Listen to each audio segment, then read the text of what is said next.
Muy bien, en la primera sesión, nuevamente, fui bastante general.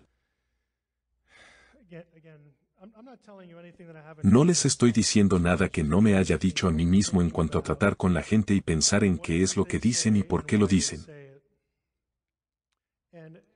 Y nuevamente, obvio mi formación son los estudios bíblicos, pero también tengo algunos títulos en historia. Por eso siempre trato de poner las cosas en una perspectiva histórica y preguntarme, ¿por qué la gente piensa de esta manera? O sea, las ideas son importantes. En cierto modo trascienden la cultura. Nunca se sabe lo que va a arraigar, pero una vez que se arraigue, habrá personas que tendrán un interés personal en asegurarse de que se propaguen. Y nuevamente, el posmodernismo es una de esas cosas que creo que todos podemos reconocer. Es posible que no tengamos una etiqueta para ello. Todos hemos experimentado cómo piensa la gente y tal vez no necesariamente seamos capaces de procesar por qué tienen un pensamiento determinado o de cierta manera. Pero en general, si la gente se encuentra en ese punto, nuevamente se inclinan a rechazar todo el concepto de que algo es verdad, o nuevamente, optan por esta cosa nebulosa que llamamos espiritualidad. Esto de mirar hacia adentro, y nuevamente, una especie de lucha por la verdad basada en la experiencia. Y puse esta diapositiva en la última sesión de que dentro del cristianismo tenemos esencialmente tres respuestas. Hay una resistencia total a cualquier cosa moderna. Tenemos el desafiar a la modernidad actual pero intentar mantener la ortodoxia. Y luego tenemos esta adaptación o consentimiento que creo que estamos viendo demasiado. Y quiero centrarme en eso de manera general, pero en realidad quiero entrar en algo más específico. Porque el cristianismo poscristiano, una vez más, no tiene muchas novedades. Y para eso utilicé el término paganismo evangélico. Y nuevamente, no me refiero a sacrificios extravagantes, humanos o animales. Y nuevamente, los elementos más extraños que asociaríamos con el paganismo. De lo que estoy hablando, especialmente en la cultura actual. Cuando hablo de espiritualidad pagana en realidad hablo de dos cosas. Y estoy usando terminología con la que quizás no estés familiarizado en cuanto al primero de ellos. Y es que el paganismo es inherentemente monista. Y lo que eso significa es un bonito término filosófico con el que puedes impresionar a tus amigos. Para aquellos de ustedes que son solteros, esa es una buena manera de repeler. De tener alguna posibilidad de tener una cita. Créanme, lo sé. El monismo es la idea de que todo es uno.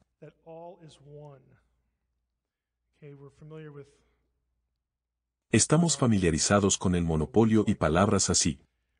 Donde tenemos esa sílaba mono, o sílabas, ese prefijo. El monismo es esta noción que todos hemos escuchado en alguna parte de nuestra cultura de que todo es uno. De que todo lo real está esencialmente interconectado y relacionado. Y que no hay realidad externa más allá, una vez más, de este tipo de ciclo de vida autosostenible. Los monistas niegan que exista un creador. Porque un creador es distinto de la creación. Un creador es externo a la creación. Existe una firme distinción entre el creador y la cosa creada. Entonces, si eres monista, creerás cosas como esta. Que, bueno, si hay un Dios, está como incrustado. Que no es una deidad personal, está incrustada en la naturaleza. Y que existe este tipo de relación simbiótica entre la naturaleza y Dios, son realmente sinónimos. Realmente puedes reemplazar uno por otro en cualquier oración, porque todo es uno. Quizás no crean, una vez más, que la ciencia tiene todas las respuestas, podrían estar buscando misterios y anomalías y todo ese tipo de cosas. Pero uno se topa con el monismo bastante rápidamente cuando se relaciona con personas que intentan ser espirituales. En nuestra cultura actual. Una vez más, si eres un ateo materialista, podrías creer en un Big Bang, pero es complicado si eres monista. Bueno, si has seguido a Stephen Hawking o has visto la película o lo que sea, incluso un tipo como Hawking ha tratado de argumentar en contra de una única causalidad específica. Como un Big Bang, eso es algo ilusorio. Y surgen ideas como el universo autosostenible y autocreado, términos como biocosmos. Cuando escuchas esas cosas, eso es monismo. Eso es tomar el concepto de creador e intercambiarlo por la creación. Eso es inherente al paganismo. También es bastante antitético para todas las principales religiones de sus libros, el cristianismo, el islam, el judaísmo y todo eso. Pero con el lenguaje que utilizamos incluso dentro del cristianismo, mi preocupación es que la gente está empezando a decir cosas y a traficar con ideas, y no se dan cuenta realmente de cuáles son sus raíces, de lo que dicen y a dónde conducen ciertas cosas. Pero nada de esto es nuevo. Les voy a mostrar que no es nuevo. Todas estas cosas sobre una cosmovisión monista, sobre buscar la verdad en nuestro interior y luego rociar a Jesús sobre ella. En realidad es muy antigua. Vamos a hablar hoy o en esta sesión sobre el gnosticismo. Es un término que muchos de ustedes han escuchado y estoy dispuesto a decir que no muchos de ustedes entienden realmente lo que es. El gnosticismo era una amenaza importante para lo que consideraríamos cristianismo ortodoxo. Y la razón es que parecía muy cristiano. Pero tenía ciertos aspectos. Había ciertos giros que hicieron que fuera cualquier cosa menos, nuevamente, lo que consideraríamos cristianismo ortodoxo. Por eso quiero utilizar el gnosticismo como un ejemplo antiguo de este tipo de conversaciones.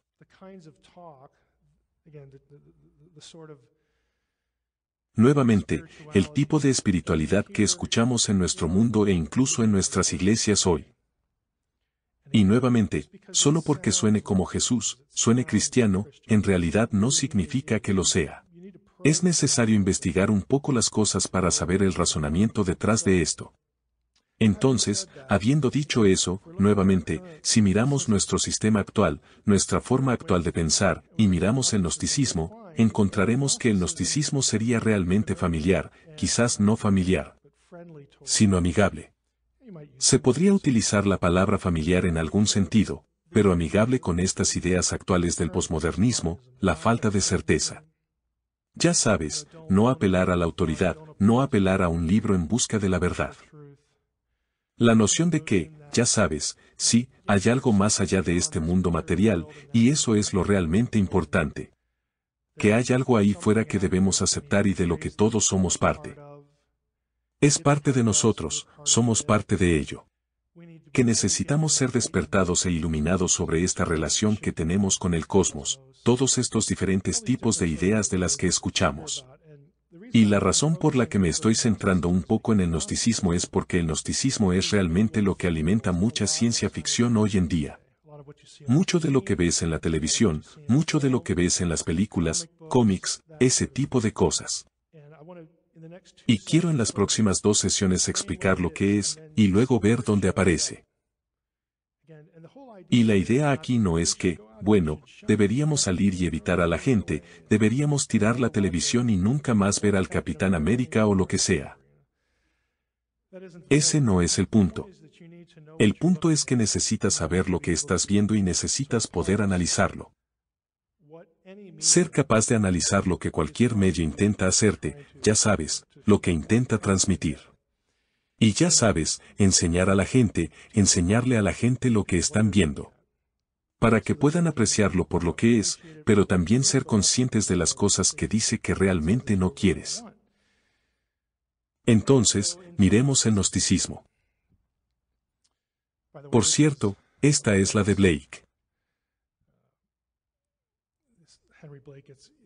Henry Blake, ya saben, era muy gnóstico en su pensamiento, y su imagen aquí del hacedor es algo familiar, es posible que la hayan visto antes. Pero entremos en lo que dice el gnosticismo y lo que es. Cada sistema de creencias cree que tiene las preguntas que quiere responder y afirmaría, ya sabes, que tenemos las mejores respuestas para esto o aquello. Entonces el gnosticismo no es diferente. ¿Qué busca aportar? ¿Qué ayuda espiritual ofrece? Todo lo que les voy a mostrar lo tomé de este libro y hay una razón por la que lo tomé. Gnosticismo de Stefan Howler. Howler es un gnóstico. Es académico, tiene un doctorado en humanidades. Es un obispo gnóstico que ejerce hoy. Tiene un sitio web que es realmente muy útil si quieres aprender sobre el gnosticismo. En otras palabras, lo que les voy a dar ahora no es una caricatura. Viene directamente de la fuente primaria. Esto es el gnosticismo y lo verán nuevamente en la próxima sesión, donde aparece en lugares impredecibles. El gnosticismo es la enseñanza, una doctrina, una teología basada en algo que se llama gnosis, que es simplemente un término que significa conocimiento. Se llega al conocimiento de la trascendencia por medios intuitivos interiores, por la iluminación interior. El conocimiento de Dios, esa cosa trascendente, hablaremos de lo que es Dios en el gnosticismo, no se logra por revelación externa. Entonces un gnóstico diría que no se obtiene la verdad de un libro o de algo externo llamado inspiración. Obtienes conocimiento basado en una experiencia individual de iluminación. Requiere un despertar. Se podría decir que suena un poco extraño, y que es algo inofensivo. Bueno, ya veremos. El gnosticismo sugiere que hay algo que no sabemos y que necesita ser conocido, y ese algo es la historia del gnosticismo. Y es la historia del gnosticismo la que explica lo que es un cristiano gnóstico, porque el gnosticismo se convirtió en una secta del cristianismo. Así de estrecha es la relación que tiene con él. También tiene elementos del judaísmo. Su historia produjo su propia versión de lo que es la salvación. Y nuevamente, fue muy popular en el mundo antiguo y ciertamente lo es hoy en día. En lo fundamental reconoce que, a ver si les suena familiar, que la vida terrenal está llena de sufrimiento. Bueno, no lo podemos negar. Que todas las formas de vida se consumen unas a otras, infligiéndose así dolor, miedo y muerte unas a otras. Ya sean animales o seres humanos. Los seres vivos hacen cosas malas a otros seres vivos, el mundo está en una especie de espiral descendente. Que las catástrofes naturales traen consigo más sufrimiento y muerte, y algo simplemente no está bien en el mundo no es lo que nos gustaría que fuera. Y algunos podrían decir amén. Un gnóstico fácilmente podría ponerte de su lado, porque, bueno, todo el mundo sabe que esto es cierto. Muchas religiones defienden que se debe culpar a los humanos por las imperfecciones del mundo. El cristianismo tiene esto llamado la caída, imperfección humana, ese tipo de cosas. El cristianismo es conocido por eso. El gnosticismo rechaza esa idea por completo. Tú, te hablaré como un gnóstico, tú no tienes la culpa de lo horrible que es el mundo. Ningún ser humano tiene la culpa de lo malo que está el mundo.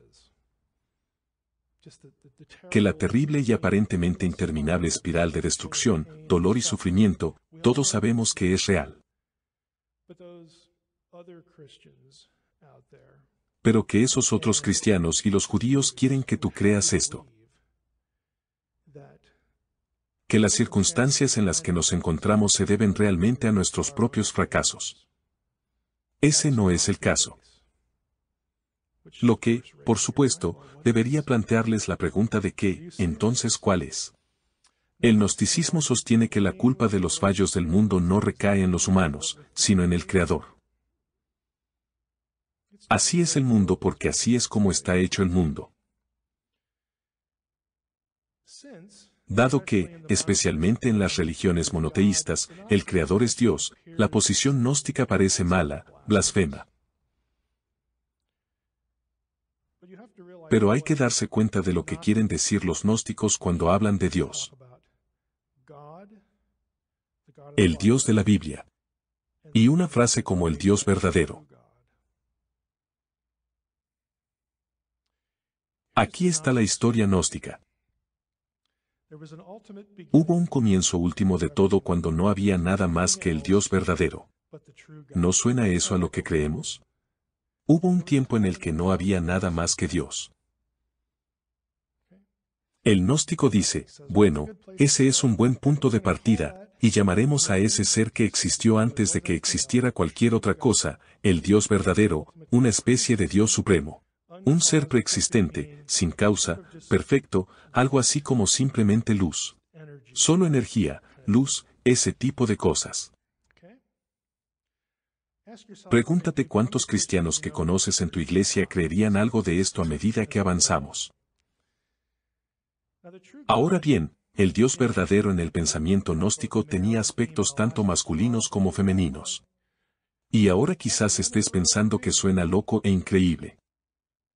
Dios creó a la humanidad, hombre y mujer, Él los creó. Bueno, ¿no son todos los humanos un reflejo de la naturaleza de Dios? ¿No somos todos la imagen divina? Bueno, algunos podrían decir que sabemos que Dios no tiene cuerpo, no es biológico, pero hay aspectos de Dios que se realzan en las mujeres y en los hombres. Y que nuestra fuente última es Dios de todos modos. Así que realmente no hay nada malo en afirmar esto porque el género es más que solo biología. Así que pueden intentar atraerte con ese punto. De modo que el Dios verdadero tiene aspectos tanto masculinos como femeninos. Además, el hombre y la mujer son necesarios para la creación. No están hablando de un dios y una diosa, así que no les interesa eso. Eso sería malo. Están hablando de algo un poco diferente. Ahora, eventualmente, el Dios verdadero, a quien se podría considerar como padre y madre, en cierto modo combinados, porque el Dios verdadero va a hacer algo con un acto de creación. El Dios verdadero produce muchas, lo que los gnósticos llamaban emanaciones.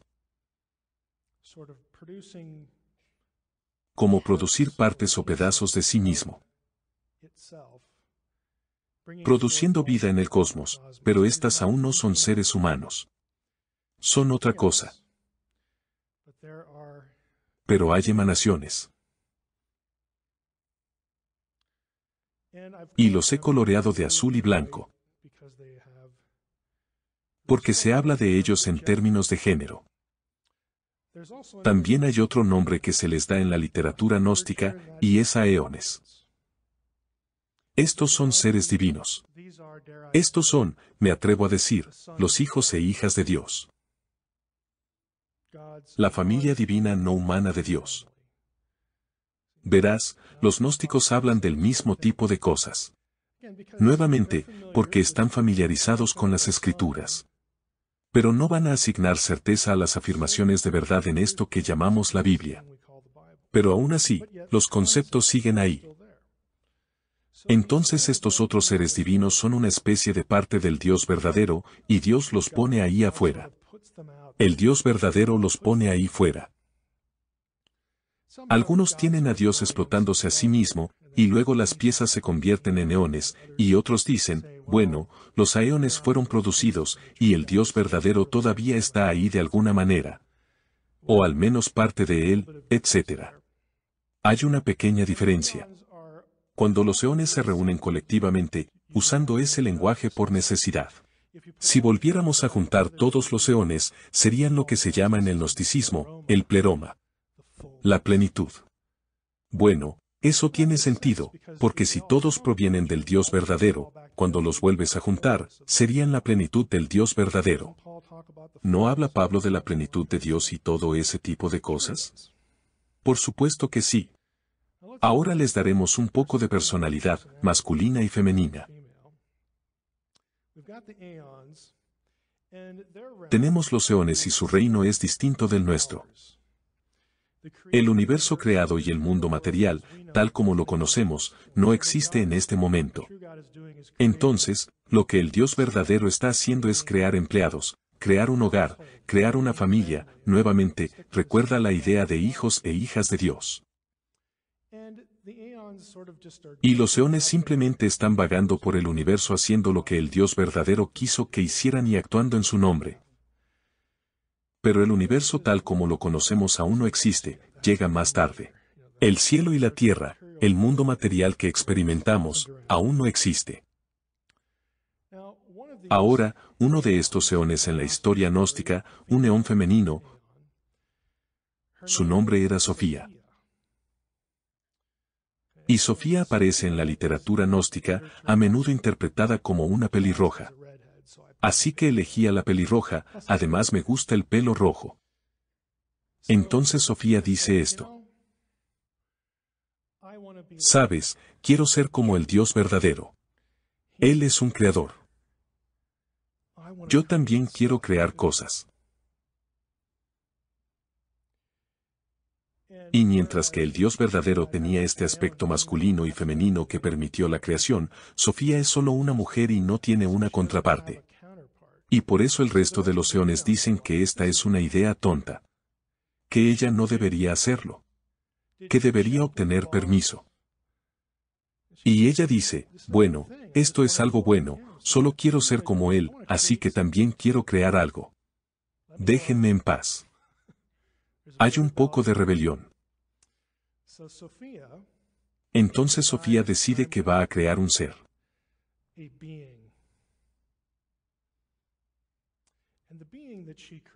Y el ser que ella crea se conoce en el gnosticismo como el demiurgo.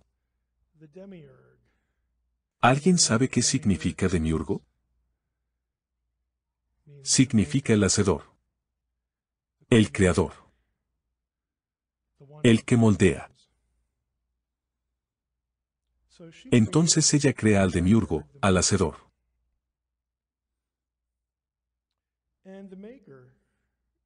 Y el creador crea el cielo y la tierra tal como los conocemos.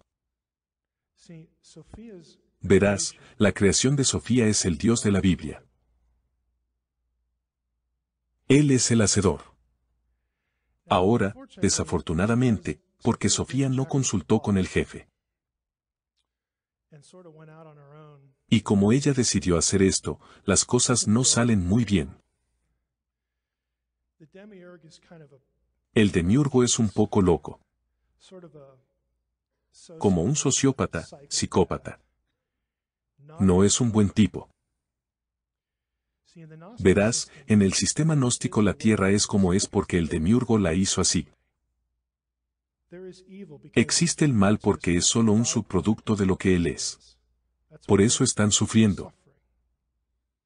Entonces, cuando Sofía crea al demiurgo, el demiurgo dice, bueno, yo también puedo hacer eso, mírame. Y crea el cielo y la tierra. Y también crea algunos ayudantes. Los hice parecer siniestros. Porque lo son. En el gnosticismo, estos son los arcontes. Pablo también habló de ellos. Estos son los gobernantes, los principados y las potestades. El demiurgo, el hacedor los hizo. Para que sean malos. En realidad tienen un papel y no es bueno. Porque el demiurgo crea también la humanidad.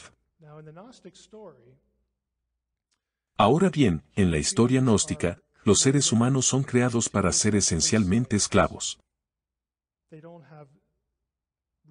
No tienen ningún espíritu, ningún tipo de aliento como el que pensaríamos bíblicamente, el aliento de Dios. Cualquier tipo de parte buena e inmaterial que les hiciera buscar a Dios. Son simplemente como robots, como esclavos sin sentido, robots, o si eres un teórico de los antiguos astronautas. Esto es de Zecharia Sitchin con su mito sobre los Anunnaki. Es gnosticismo recalentado. Lo siento, pero eso es lo que es. Es el gnosticismo aplicado al material mesopotámico que no se relaciona en nada al respecto. Pero de todos modos, es una observación.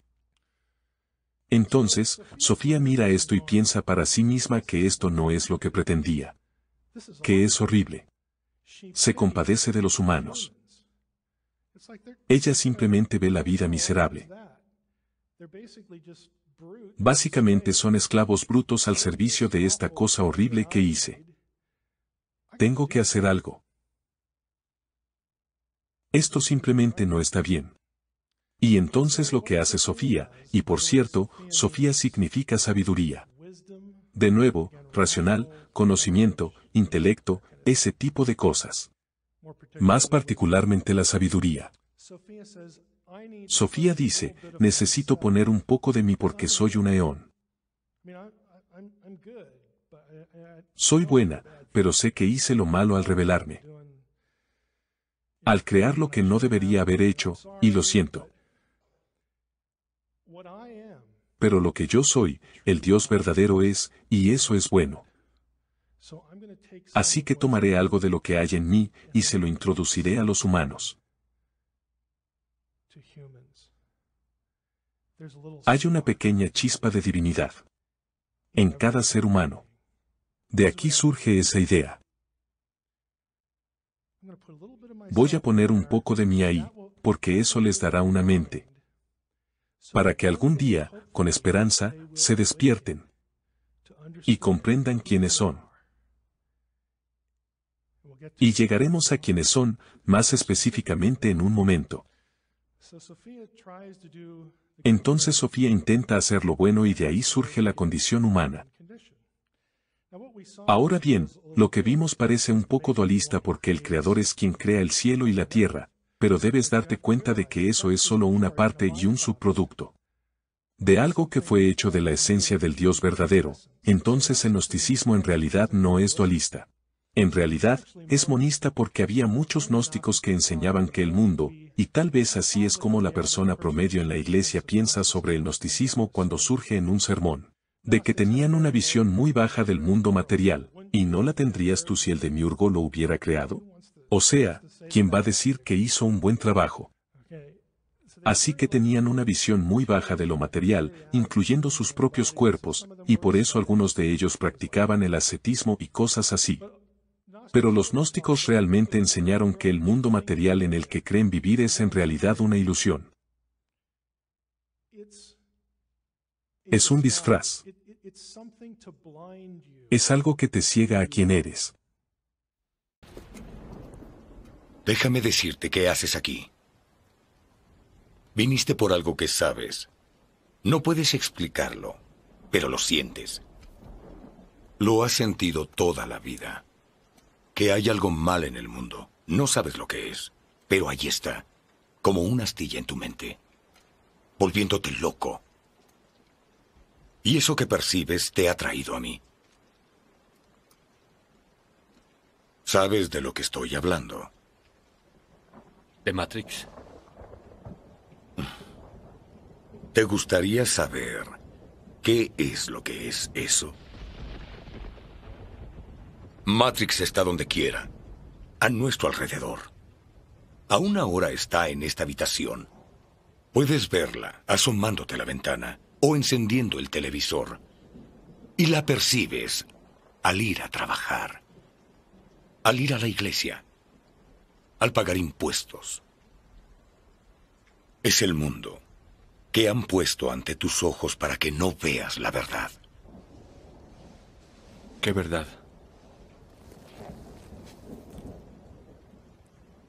Que eres un esclavo, Neo. Igual que los demás naciste cautivo. Naciste en una prisión que no puedes probar, tocar ni oler. Una prisión para tu mente. Es una fachada. Es una desviación, es una distracción. Lo que hay que darse cuenta es que, una vez más, el mundo que experimentamos no es realmente, en última instancia, la realidad. Y sé que los cristianos también hablan de esa manera. A lo que voy, el mundo en el que vivimos, este no es realmente nuestro hogar, que todo esto se desvanecerá y pasará. Y cuando suceda, todavía habrá algo, y eso es incluso más real que este mundo y todo este tipo de cosas. Nuevamente, es muy similar, pero el ángulo desde el que proviene es bastante diferente. Entonces, el gnosticismo, nuevamente, dice lo que dice para explicar por qué el mundo es como es, y eso plantea toda la idea de la salvación. ¿Qué es entonces la salvación para un gnóstico? A lo que voy, si así somos y de esto fuimos hechos. ¿Qué significa? ¿Qué significa eso en teología? Bueno, uno de los aeones fue nombrado Cristos. ¿Qué significa Cristo? Este aeón dijo, esto es lo que vamos a hacer. Sabemos lo que ha hecho Sofía. Y fue bueno que ella pusiera un poco de sí misma en cada ser humano. Y con suerte, algún día se despertarán y se darán cuenta de que son divinos, tal como lo somos nosotros. Y tendrán la esperanza de que el mundo en el que viven desaparecerá. Y finalmente su espíritu, la parte que proviene de Sofía, que regresará a nosotros, para reunirse con el Dios verdadero. Y todo será todo en todos. Por cierto, estoy usando deliberadamente frases paulinas. Pero, ya sabes, hay cosas que pueden hacer para solucionar la situación, así que uno de los eones, el Cristos, dice, voy a ir a la tierra. Y las teologías gnósticas difieren aquí. O se manifestará como un hombre, o habitará en un hombre. Las teologías gnósticas no siempre están de acuerdo, al igual que las teologías cristianas no siempre están de acuerdo. Pero el efecto es el mismo. Está este tipo Jesús que entra en escena. ¿Y cuál es el mensaje de Jesús? Pues su mensaje es revelar la luz, revelar la gnosis, transmitir y difundir el conocimiento. Y esto es de Ben-Hur, que hay Dios en cada hombre. Esa línea está en esa película de Ben-Hur. Es el procurador romano quien lo dice. Este es el mensaje. Irá a la tierra y tratará de ayudar, intentará arreglar esto. Ahora, el demiurgo se entera de esto de alguna manera, tal vez porque es el demiurgo. Y los arcontes dicen lo siguiente. Bueno, sabemos lo que vamos a hacer ahora, tenemos que matar a este tipo, tenemos que deshacernos de él. Porque sabemos de qué se trata. Y ese se convierte en el mensaje. Y nuevamente, ese es el mensaje de Pablo en 1 de Corintios 2, si los gobernantes de este mundo lo hubieran sabido, nunca habrían crucificado al Señor de gloria. El Cristo baja a la tierra. Sí, Jesús termina siendo crucificado. El Cristo asciende para volver al Padre. Y para el gnóstico, eso es resurrección. No tiene nada que ver con el cuerpo de Jesús. La resurrección tiene que ver con el Cristo reuniéndose con el Padre y el Padre diciendo, bien hecho. Difundiste el conocimiento de la gnosis por ahí. Y mucha gente escuchará tu mensaje.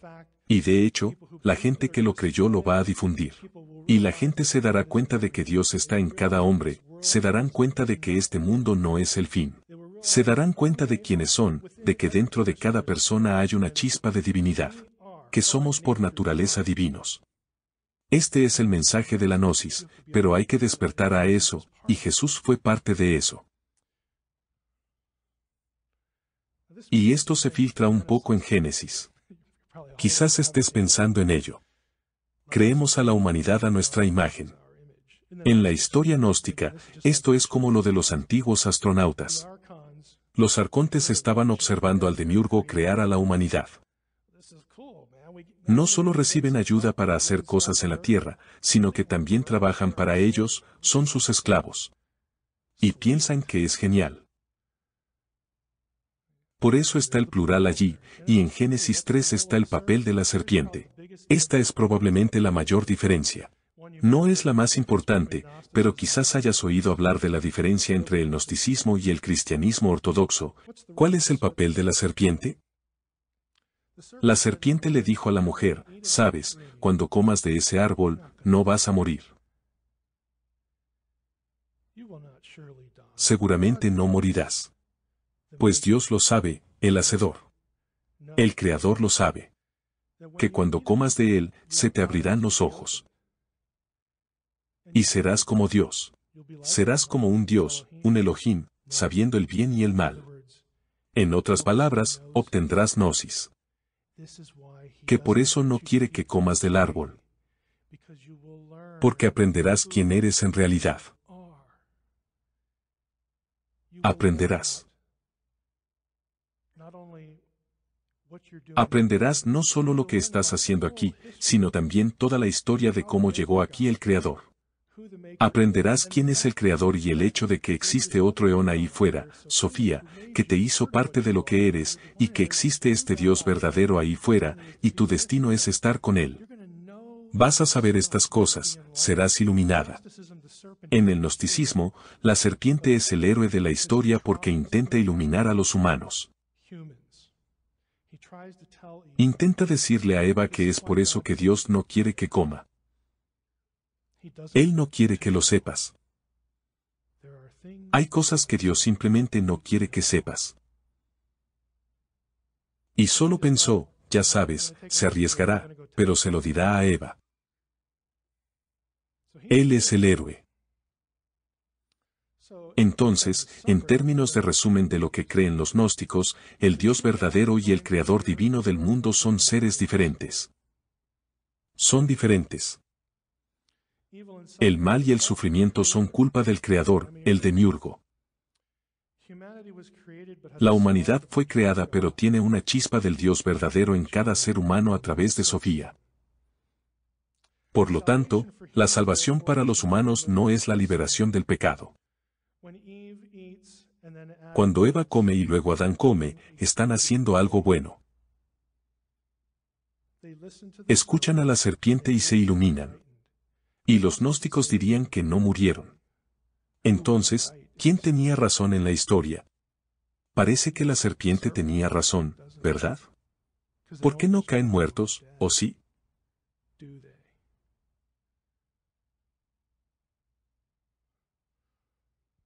Entonces no hay pecado. La razón por la que el mundo es lo que es no se debe a lo que hicieron Adán y Eva. Lo que hicieron Adán y Eva fue la razón por la que ustedes pueden ser iluminados. Deberías agradecerles. Y gracias a la serpiente, por cierto, dale crédito. Sin ellos, no tendrías ninguna esperanza de recuperar el conocimiento de quién eres. Y la razón por la que a la gente le suceden cosas malas y hay tanta maldad y sufrimiento en el mundo es porque así es como Dios lo hizo. Y le gusta, le entretiene. De lo contrario, no lo habría hecho. Esto te lleva directamente a toda esta pregunta. ¿De por qué existe el mal?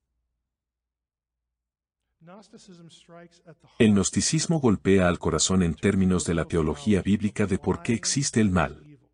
Y tenemos nuestro tipo de respuestas para esto, el cristianismo ortodoxo las tiene. A lo que voy, algunos que son altamente calvinistas dirían que hay maldad porque eso fue algo que Dios decretó. Y Dios decretó la caída y esta es la manera en que Dios quería hacerlo porque también quería mostrarse misericordioso al enviar a Jesús, y es simplemente terrible que los humanos tenemos que sufrir por lo que Dios decidió, pero que hay una solución. O sea, desde el punto de vista del alto calvinismo, Dios predestina todo. Y si eres coherente, debes decir que Él predestinó la caída. Entonces dirán, bueno, Dios predestina todo menos el mal. Que el mal es solo parte del plan de Dios. En otras palabras, para que todo el universo funcionara como Dios quería, ese niño necesitaba ser violado. Como si a Dios no se le ocurriera una mejor manera.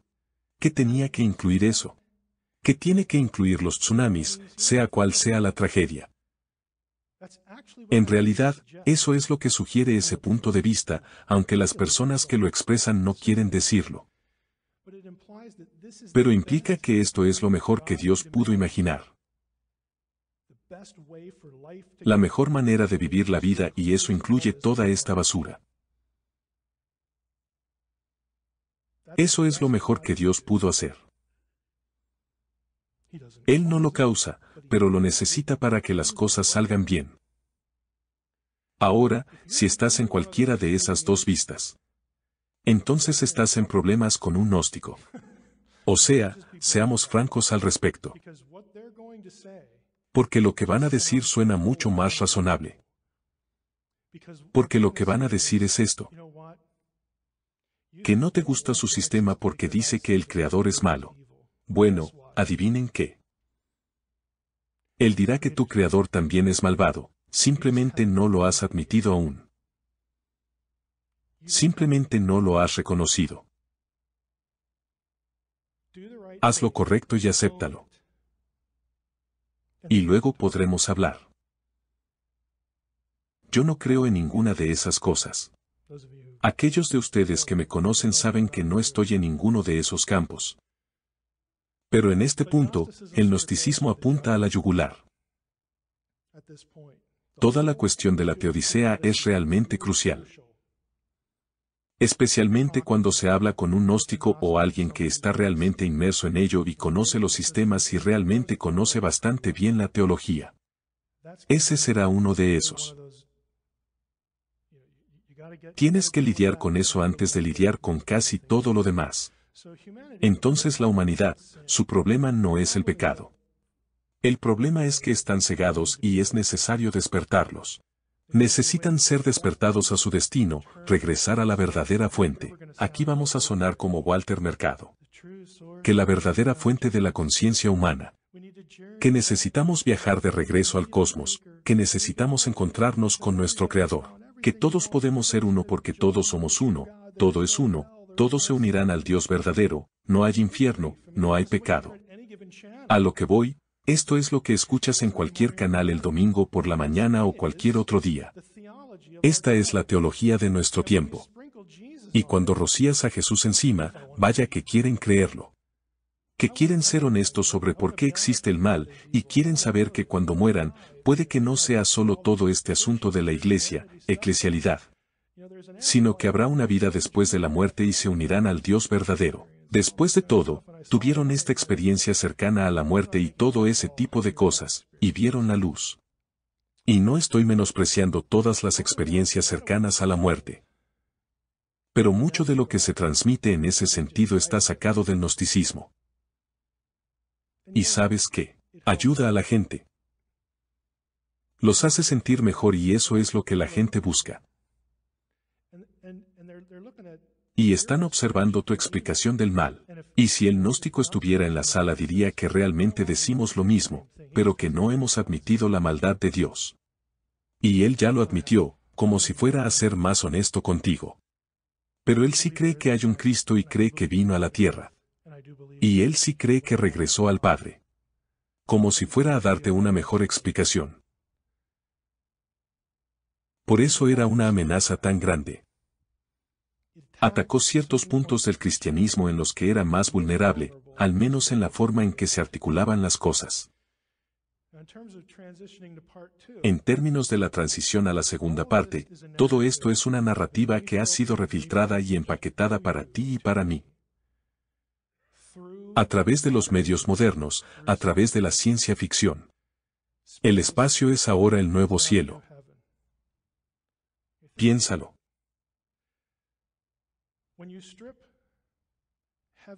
Cuando le quitas Dios al cielo, o el Dios de la Biblia, porque o es malo, o no crees que existe. Entonces el cielo es solo el espacio exterior. Y en la narrativa gnóstica, Él existe más allá de eso de todos modos. Y que necesitamos buscar alguna reunificación. Algunos dirían que, bueno, quiero conservar algo de la Biblia o quiero conservar al menos algunas de las historias. Y entonces comienzan a intercambiar sus propias deidades, la propia versión de deidades del siglo XXI. Y terminan siendo los extraterrestres. Porque están más allá de la humanidad. Si realmente lees algo de su literatura, se referirán a los extraterrestres como los eones.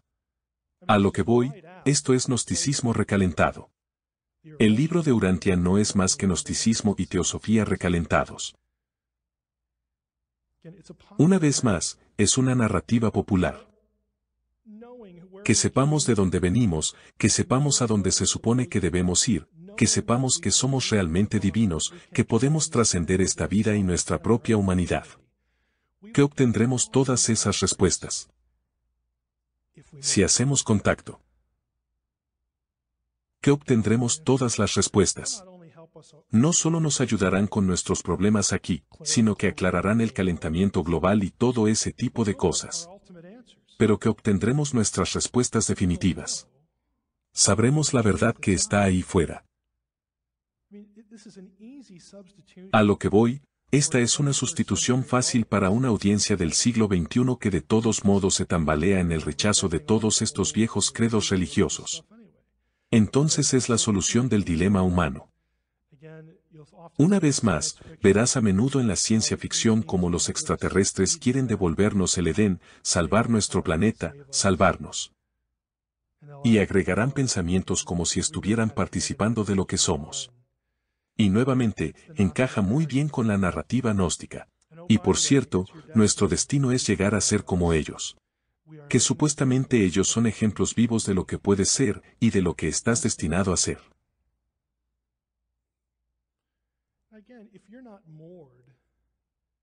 Nuevamente, si no estás apegado a la autoridad bíblica y al cristianismo, eso suena bastante bien.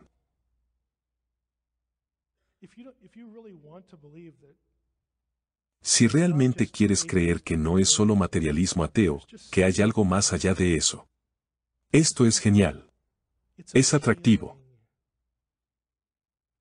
Y no solo es atractivo como un nuevo mito, sino que los científicos hablan de esto todo el tiempo. Que debe haber algo en ellos y los científicos hablan de ello. Que debe ser real. De lo contrario no estarían hablando de eso. Es fácil quedar atrapado en esto, así que tomemos un descanso y volvamos a la tercera parte.